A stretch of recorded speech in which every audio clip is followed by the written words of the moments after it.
નમસ્કાર મિત્રો, બોટાદથી ખેડૂતોના હિત માટે રાજુભાઈની આગેવાનીમાં શરૂ થયેલી ખેડૂતોની આ લડાઈની અંદર જે ખેડૂત મહાપંચાયત હતી એમની અંદર હું પોતે પણ સમર્થન આપવા માટે ગયેલો.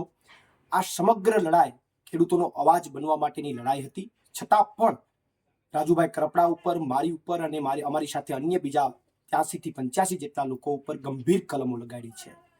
પણ અમે ભાજપની આ ખોટી ફરિયાદોથી ડરતા નથી, એના ફરિયાદોથી ડરવાના નથી. અને એટલા માટે આવતીકાલે 16 તારીખે અમે ખેડૂતોના હિત માટે અને જે ત્યાં ખેડૂતો પકડાયા છે એને છોડાવવા માટે અમે અનશન ઉપર બેસવાના છે.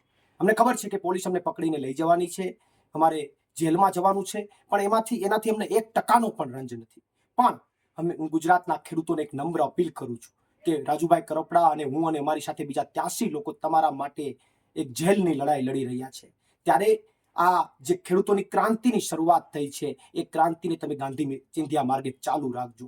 સોશિયલ મીડિયામાં આ ખેડૂતોની લડાઈ જે છે એને ચાલુ રાખજો અને આવનારા દિવસોની અંદર તાલુકા પંચાયત અને જિલ્લા પંચાયતમાં પણ આનો જડબાતોડ જવાબ આપજો.